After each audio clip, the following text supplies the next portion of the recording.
What's up everyone, welcome to Kai's channel. Today we'll be reviewing this, the Metal Build Dragon Scale series very first product, the Ryuujinmaru. Now as this is the first product of their new series, the Dragon Scale, I really don't know what to expect from this. Hopefully there's nothing that's going to be disappointing on this piece and we can continue to look forward on the future product from this series.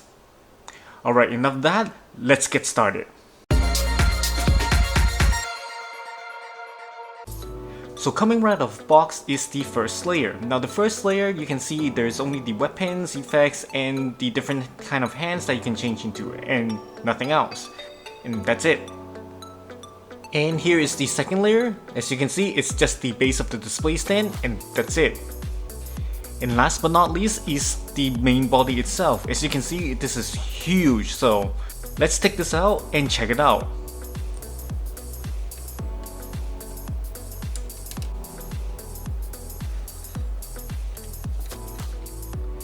And here it is, the Ryuujinmaru, and I'm gonna say that it's very massive.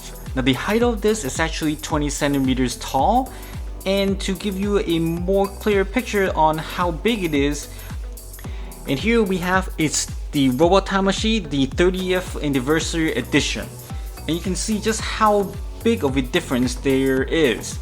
It's almost twice the size of the Robot Tamashi, and obviously the colorings and everything is a lot better. And there's actually some redesign to it as well, but I'm not going to go into details on those. And to be more clear, here is the Dynamis Repair 3 that we've recently reviewed. And you can see that the height, it's almost the same, only that of course the Ryuujinmaru is a bit shorter than the Dynamis. But other than the height, the weight of the Ryuujinmaru is actually a lot lighter than I thought it would be. And if you compare it to the Dynamis is actually weighs a lot more heavier than the Ryuujinmaru, which is very surprising. So I'm guessing that the metal component in the Ryuujinmaru is not as much as we thought it would be. And judging from the look, we can actually see the two knees, those are metal components, as well as the connecting joint on the shoulder is also metal as well. So my guess is that all the movable joints, those are metals. But aside from that, I really don't see any other metal components that there is. Now one of the major differences between this Dragon Scale Ryuujinmaru and the Robot Tamashi version, or basically any other Ryuujinmaru that you've seen before, is that they've actually made an inner structure that actually represents the dragon that Ryuujinmaru is based off from. And I'm not sure if you can see, within the head, inside you can see that there's a gold structure, and within the torso there's this blue marble-like object that's within it. Right here. And then on the head top part right here, you can see the head of the dragon inside of the Ryuujinmaru's head. So basically they're trying to put in the golden dragon to be the base structure of this Ryuujinmaru, which is really cool. I haven't seen any design that's done this way, and honestly they put a lot of effort into making this happen. Alright, enough of that, let's get into the movement. So as for the movement, we're gonna start off with the head as usual. Now the head, you can turn slightly to the left and right, only barely. As you can see, it's very limited. And you can move it downwards like this, and also upwards. Now as for tilting up, there's actually a little gimmick right here. As you can see, originally it was like this, that it blocks the head movement so it can't really move up. But if you pull this upwards and then slide the head inside, this will allow you to move the head up a lot more. As for the arms, obviously you can turn this 360. Movement is really smooth as well. And then you can go on it sideways, the shoulder, you can see it actually opens. And then this part of the shoulder actually moves as well, so movement wise it can go quite up on here. And as for the arms, you can actually move it, and you can see that this part right here underneath on the elbow, it actually moves along with it, as you can see right here.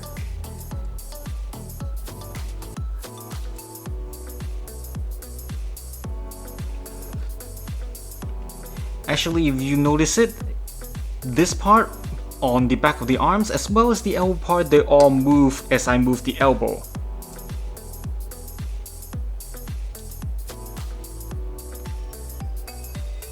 See that? It's actually very neat. Not sure what the use of it other than it looks cool, but definitely done really great. As for the hands, he only has 3 fingers, and then there's actually 2 parts that you can move. One's it's right here on this section, and then another one on this ball joint right here that's on top of it. So it's one's right here and then another one right here.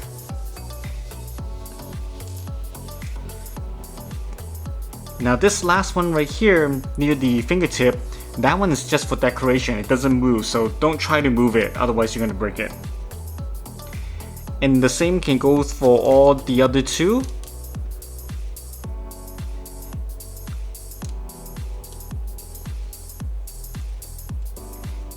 And obviously the wrist, you can actually move like that, very smoothly. Next we're going to be the torso. The torso you can actually turn, but not too much, only like this. And then you can move the entire body up, revealing the marble-like items inside that I just mentioned about.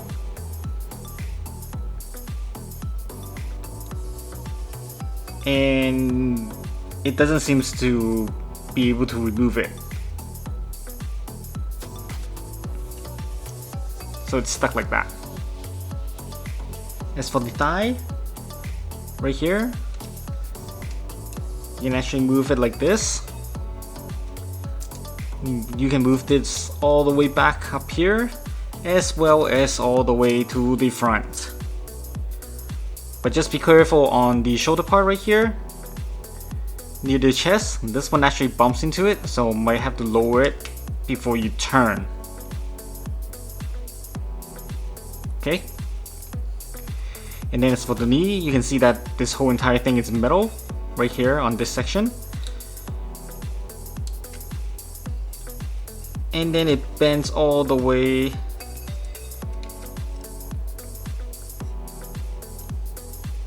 to a 90 degrees. You can see that this section moves as you bend the knees. Not sure if you guys notice it. So right here,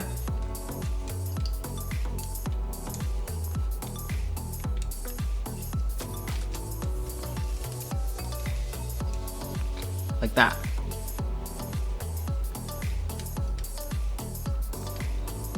And then lastly is the feet. This flap can open.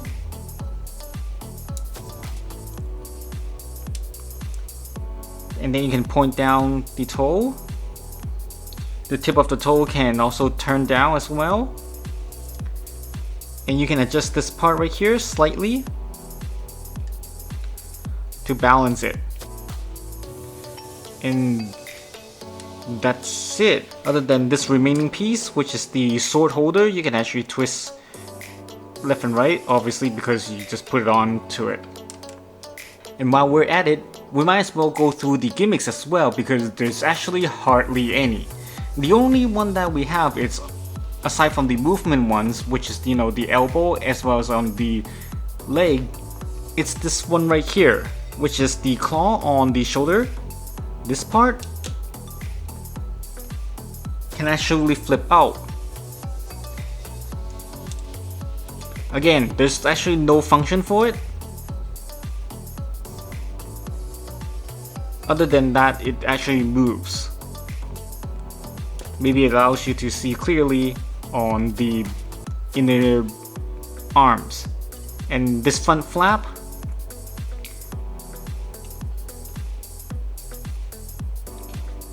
can flip out a little bit. Again, there's not much practical use to it other than the fact that it does what it can do. And that's it with the gimmicks. So there's actually very little gimmicks that there is in the main body. Most of them were actually for movement instead of for playing around. Alright, let's go over to the armament and accessories. So here it is, the weapons and accessory that it came with. As you can see, there's actually not much at all. On the left, you got the different types of arm that you can change into. The top set, left and right, are for you to hold the sword. And then the bottom two sets are for you to hold the two beam effects that's next to it. And then last but not least is the sword itself, which is actually painted really nicely. The entire thing is actually in metal color with the metallic red on the handle as well as the metallic gold on the blade itself. And that's it with the weapons and accessories. And here is the base of the display stand. Now the base, it's actually very simple. You got the reflective white as the background, and then you got on the left are these unreadable characters with a logo on it, and then on the right you have is this dragon logo which looks really awesome. But other than that, that's it. And I must say that it actually can do a lot more in design other than just putting in unreadable characters and also a dragon logo. Maybe they can expand the big dragon logo to cover the rest of the white area. That would have been a lot more better than just putting it on the right corner. In conclusion, what do I think about this piece? Now this piece is actually what I would consider as questionable. Now here's why. This piece is actually done really well in terms of the look, and the size is actually really great. You probably won't find any other piece of Ryuujinmaru as big as this one. And also the coloring is done really well. The design of it overall is also fantastic. You got the inner gold structure on the dragon, which goes from the head all the way down to the torso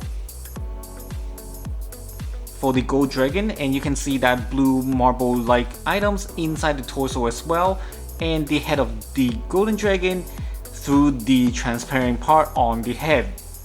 So that's actually done really great and very fantastic. I love that a lot.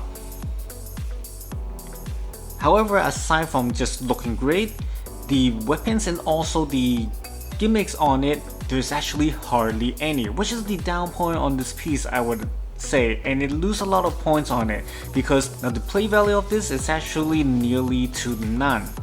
And not to mention the base of the display stand, it's actually lacking. They definitely can improve a little bit on it, maybe expand the dragon head all the way to the back like I said before, and maybe for the gimmicks and as well as the weapons, they can throw in some Metal Build exclusive like something that they've done with the X1 crossbow with the Bird Billy.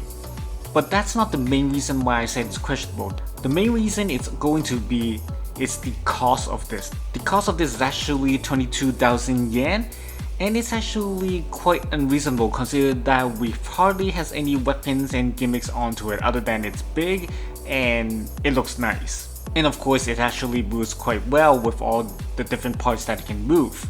But if you think about it, the Australia Type X that's recently out for pre-order, that one's only 24,200 yen, and that one has plenty of weapons, and I'm sure there's actually a lot more gimmicks than what we've seen right here for this piece. So if you think about it, it's actually not worth it to get this piece based on the cost and also the gimmicks that we've got so far.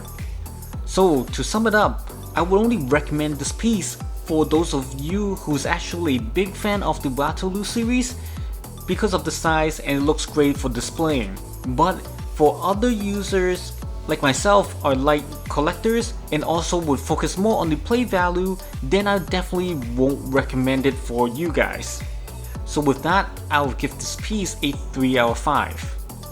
But don't get me wrong, this piece looks really great. fantastic. It's just that the play value on this is actually almost to none. So that's why it's rated pretty low. So that's it for today's video. Hope you guys enjoyed it and find it useful. As always, do support me by hitting that like button and also subscribe to my channel for more videos. I'll see you guys next time. Thank you for watching.